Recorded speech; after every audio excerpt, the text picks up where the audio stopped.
오늘 저희의 목표는 이겁니다. 도대체 해명을 위한 인터뷰가 어떻게 상황을 최악으로 만드는 자충수가 될 수 있었을까? 저희는 이 인터뷰에서 드러난 10가지 핵심 쟁점을 따라가면서 대중의 신뢰가 무너지는 과정을 한번 단계별로 파헤쳐보려고 합니다. 이게 단순히 한 연예인의 실수로 넘어서 위기 관리나 소통 방식에 대한 아주 흥미로운 사례가 될 것 같아요. 정말 좋은 접근이에요. 왜냐하면 이 사건의 배경에는 이미 카카오톡 대화라는 삭제하기 힘든 디지털 증거가 공개되어 있었거든요. 그런 상황에서 나온 해명이었기 때문에 대중은 인터뷰 내용하고 기존 증거를 하나하나 대조하면서 진실성을 판단할 수 있었죠. 발언 하나하나가 마치 현미경 아래 놓인 것처럼 분석당했고 그 과정에서 드러난 논리적 모순이나 또 인식의 차이가 대중의 분노를 확 키운 겁니다. 그러니까 이미 답안지가 일부 공개된 시험인데 전혀 다른 답을 이야기한 셈이군요. 자, 그럼 그 첫 번째 시험 문제부터 한번 살펴보죠. 가장 기본적인 문제였어요. 바로 월급입니다. 박나래 씨는 임금 체불은 없었다. 밤샘 촬영 같은 특수한 상황 때문에 지급이 늦어진 적은 있지만 매니저가 월급 이야기를 꺼내면 바로 다음날 입금해줬다. 이렇게 해명했어요. 어떻게 보면 주긴 줬다는 거잖아요. 그렇죠. 결과적으로는 줬다는 건데 바로 그 해명의 방식이 문제의 핵심을 드러냈어요. 공개된 카톡을 보면 매니저가 굉장히 조심스럽게 선배님 저희 어제 월급날이었는데 오늘 들어올까요? 이렇게 물어봐야만 했거든요. 이건 고용주와 피고용인의 관계가 아니라 돈을 빌려준 사람이 빌린 사람한테 혹시 오늘 줄 수 있나요? 이렇게 묻는 듯한 모습이죠. 월급날에 월급을 주는 건 시혜가 아니라 의무잖아요. 듣고 보니 그러네요. 월급날에 월급이 안 들어오면 직장인들은 카드값, 대출이자, 공과금까지 모든 계획이 그냥 엉망이 되는데 말하면 바로 다음날 줬다는 해명이 오히려 말하기 전까지는 안 줬다는 사실을 인정한 꼴이 되어버렸군요. 자동이체 설정하는 게 그렇게 어려운 일이냐는 댓글이 폭발했던 이유를 알겠습니다. 바로 그 지점이니까 이게 기술적인 문제가 아니라 태도의 문제로 받아들여진 거죠. 이 월급 문제에서 드러난 인식의 괴리는 다음 쟁점인 근무 시간 문제로 고스란히 이어집니다. 매니저들이 20시간 넘게 일했다 이런 주장에 대해서 박나래 씨는 그건 과장이고 실제 개인 업무를 시킨 건 2시간 정도였다. 나머지는 대기 시간 또는 휴식 시간이었다고 반박했어요. 이 부분이 저는 정말 흥미로웠어요. 사실 연예인 매니저 업무 특성상 대기 시간이 길다는 건 모두가 알잖아요. 그런데 그 대기 시간을 휴식 시간으로 인식했다는 것 자체가 일반적인 직장인의 상식과는 너무 다른 것 같아요. 예를 들어 제가 회사에서 다음 회의까지 1시간 동안 제 자리에서 대기한다고 해서 그게 휴식 시간은 아니잖아요. 아니죠. 언제든 업무 지시가 내려올 수 있는 상태니까요. 정말 날카로웠죠. 손님 없는 편의점 알바생은 계속 쉬고 있으니 그 시간만큼 시급을 깎아도 되느냐는 거였어요. 그 비유 정말. 이 비유 하나가 박나래 씨의 해명이 얼마나 현실과 동떨어져 있는지를 명확하게 보여준 거죠. 대기 시간은 명백히 업무의 연장선이고 그 시간 동안 노동자는 사업주의 통제 아래에 있는 겁니다. 이걸 휴식이라고 주장하는 순간 기본적인 노동 감수성 자체를 의심받게 된 거죠. 월급 문제부터 근무 시간 인식까지 이 두 가지만 봐도 이미 고용주로서의 기본 자격에 대한 의문이 제기될 수밖에 없겠네요. 심지어 가장 기본적인 근로계약서조차 작성하지 않았다고 하더군요. 물론 이건 잘못이라고 인정을 했지만 그 이유가 매니저들이 다른 회사로 이적할 계획이 있어서였다고 했어요. 이것도 좀 이상하게 들리는데요. 설득력이 거의 없다고 봐야죠. 이적 계획이 있든 없든 단 하루를 일하더라도 근로계약서 작성은 법적 의무입니다. 심지어 1년이라는 긴 시간 동안 작성하지 않은 것에 대한 변명으로는 너무나 궁색하죠. 오히려 이적할 거니까 대충 일하다 가라? 이런 의미로 해석될 여지까지 있어요. 이 세 가지, 즉 월급, 근무 시간, 근로계약서 문제는 하나의 클러스터로 묶여서 박나래라는 고용주는 노동의 가치와 노동자의 권리를 전혀 존중하지 않는다는 이미지를 구축해버린 겁니다. 단순한 실수를 넘어서서 아예 가치관의 문제로 비춰지기 시작했다는 거군요. 그런데 문제는 이런 직장 내 가불관계 논란에서 그치지 않고 아예 법의 테두리를 넘나드는 문제로까지 번졌다는 점입니다. 이른바 주사이모 논란이 대표적이죠. 불법 일열 시술 의혹에 대해서 박나래 씨는 그 사람이 의사 면허가 있는 의료인인 줄 알았다 이렇게 해명했어요. 본인이 의사라고 하니 믿었다는 거죠. 이 해명은 이번 인터뷰가 자충수가 된 결정적인 계기 중 하나였습니다. 왜냐하면 이미 폭로된 카톡 대화 내용하고 정면으로 배치되기 때문이죠. 아, 자료를 보면 박나래 씨가 매니저한테 아무래도 주사 이모 의사 아닌 것 같아 너도 입 조심해 이런 취지로 말하는 내용이 있었어요. 즉 의사가 아닐 수도 있다는 사실을 인지하고 있었음을 시사하는 강력한 증거가 이미 공개된 상태였던 거죠.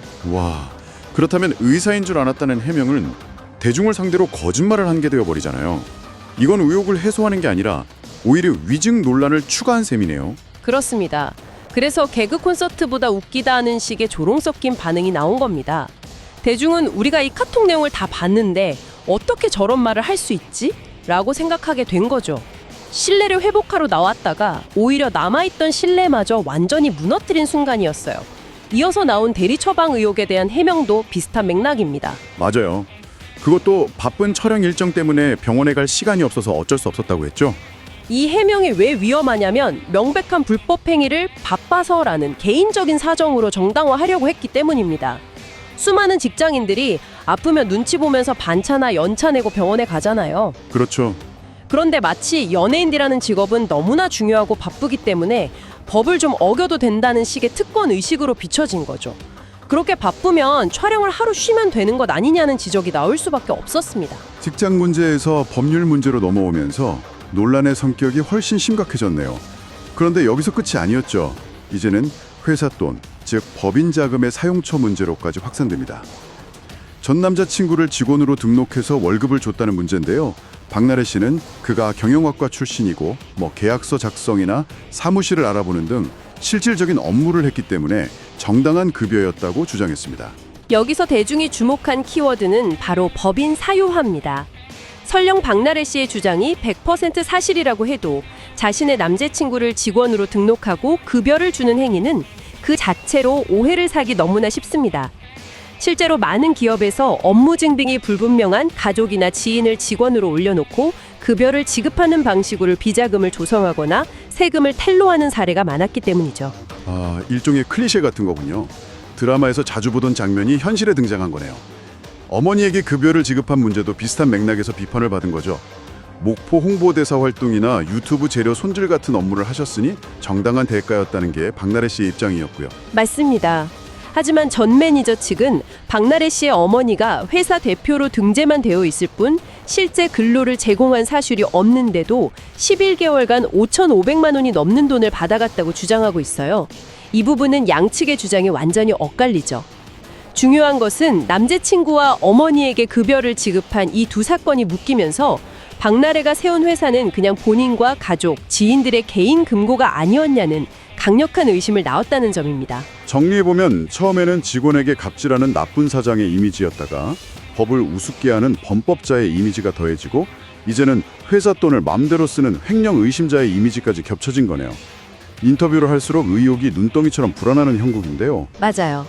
그리고 인터뷰의 후반부는 이제 걷잡을 수 없는 진실 공방으로 치닫습니다. 양측의 주장이 180도 달라지는 마치 법정 드라마 같은 장면들이 펼쳐지죠. 그 시작이 바로 논란의 새벽 회동입니다. 아, 그 부분 박나래 씨는 당시 전 매니저가 술에 취해서 울면서 먼저 미안하다고 사과했고 심지어 자기 명예회복을 위해 인터뷰까지 해주겠다고 말했다고 주장했어요. 이게 사실이라면 상황이 완전히 뒤집히는 거잖아요. 그렇죠. 하지만 전 매니저의 입장은 완전히 달랐습니다. 퇴사 후에 먼저 박나래 씨에게 전화를 건 적이 단 한 번도 없으며 그날 새벽의 통화는 모두 박나래 씨가 먼저 걸어온 것이라고 반박했죠. 심지어 한 가지 사실을 더 폭로하는데 그 새벽 회동 자리에 박나래 씨가 인터뷰에서 전혀 언급하지 않았던 현재 남자친구가 동석했다는 겁니다. 와, 이건 정말 충격적인데요. 중요한 자리에 누가 있었는지는 사실관계에서 굉장히 핵심적인 부분이잖아요. 만약 매니저의 주장이 사실이라면 박나래 씨는 자신에게 불리한 사실은 쏙 빼놓고 이야기한 게 되니까요. 대중 입장에서는 누구 말을 믿어야 할지 더 혼란스러워질 수밖에 없겠네요. 바로 그겁니다. 진실 공방이 시작되면 대중은 양측의 주장 중 어느 쪽이 더 일관성이 있고 신빙성이 있는지를 따지게 됩니다. 그런데 앞서 주사 이모 건에서 이미 카톡 증거와 다른 말을 했던 전력이 있기 때문에 이 새벽 회동에 대한 박나래 씨의 주장 역시 신뢰를 얻기 어려워진 거죠. 이런 진실 공방은 전 매니저 측이 보냈다는 합의서 문제로 이어지면서 더 격화되죠. 박나래 씨는 그 합의서가 사실상 협박처럼 느껴졌다고 감정적으로 호소했어요. 하지만 이에 대해 전 매니저 측 변호사가 즉각 반박했습니다. 해당 합의서에는 돈에 대한 내용은 일절 없었고 오직 허위 사실에 대한 사과와 인정만을 요구하는 내용이었다는 거죠. 협박이라는 단어가 주는 부정적인 뉘앙스와는 상당히 거리가 있는 주장입니다. 오히려 사실관계를 바로잡으려는 법적 절차로 볼 수 있다는 해석이 나왔죠. 그리고 마지막 결정타, 바로 5억 원 요구 주장이었습니다. 박나래 씨는 인터뷰에서 전 매니저들이 미니멈 5억 원을 이야기했다고 주장하면서 이 사건을 금전적 이득을 노린 폭로로 규정하려는 듯한 뉘앙스를 풍겼어요. 이 주장은 상대방을 돈 때문에 폭로한 파렴치한으로 만드는 매우 강력한 공격이 될 수 있었죠. 하지만 이 역시 전 매니저 측의 즉각적인 반박에 부딪혔습니다.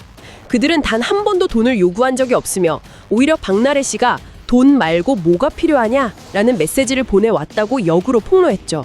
이로써 10가지 쟁점 모두에서 박나래 씨의 해명은 상대방의 반박 또는 기존 증거와 충돌하면서 힘을 잃게 된 겁니다. 자, 이 모든 걸 종합해보니 정말 그림이 명확해지네요. 인터뷰의 목적은 해명이었지만 실제 결과는 10개의 반박과 의혹을 낳았어요. 결국 이 인터뷰의 가장 큰 실패는 무엇이었을까요? 단지 거짓말을 했기 때문일까요? 거짓말 여부는 법정에서 가려지겠죠. 하지만 대중 커뮤니케이션의 관점에서 본 실패의 핵심은 공감의 실패와 인식의 괴리입니다. 10가지 쟁점 전반에 걸쳐서 박나래 씨의 해명은 나는 그럴 수밖에 없었다는 자기중심적인 변명으로 가득 차 있었어요. 하지만 대중이 듣고 싶었던 것은 자신의 잘못이 평범한 직장인과 사회 구성원들에게 어떤 의미로 다가갔는지에 대한 성찰과 공감이었죠. 아, 그러니까 내가 왜 그랬는가만 설명했지 내 행동이 당신들에게 어떻게 보였는가에 대한 이해가 전혀 없었다는 거군요. 월급을 늦게 준 것도, 대기 시간을 휴식으로 본 것도, 바빠서 대리 처방을 받은 것도 모두 본인의 입장에서만 서술되었을 뿐 상대방인 매니저나 일반 대중의 시선은 전혀 고려하지 않았다는 말씀이시네요. 정확합니다. 그래서 언론과 네티즌이 역풍의 여신이라는 별명을 붙인 겁니다. 해명을 통해 자신의 정당성을 주장할수록 역설적으로 대중의 상식과 더 멀어지는 모습을 보여줬으니까요. 결국 이번 인터뷰는 대중의 신뢰를 회복하기는커녕 논란에 대한 대중의 피로감을 분노로 바꾸고 돌이킬 수 없는 강을 건너게 만든 최악의 자충수가 되었다고 평가할 수 있겠습니다. 오늘은 박나래 씨의 인터뷰가 왜 실패한 위기 관리가 되었는지 그 10가지 쟁점을 통해 깊이 있게 분석해봤습니다. 논란을 잠재우기 위한 말이 오히려 더 큰 불을 지피는 과정을 보니 대중과의 소통이 얼마나 섬세하고 어려운 일인지 다시 한번 생각하게 되네요. 여기서 마지막으로 여러분께 생각해 볼 질문 하나를 던지고 싶습니다. 오늘 우리가 살펴본 것처럼 카카오톡 메시지나 녹취 같은 명백한 디지털 기록이 존재하는 시대에 한 개인의 기억에 의존한 주장이나 감정에 호소하는 해명은 과연 대중에게 어떤 설득력을 가질 수 있을까요? 어쩌면 우리는 이제 말이 아닌 기록을 통해 진실을 판단하는 시대로 이미 들어선 것은 아닐까요? 그리고 그런 시대에 신뢰란 과연 무엇을 기반으로 쌓여야 하는지 한 번쯤 고민해 보시면 좋겠습니다.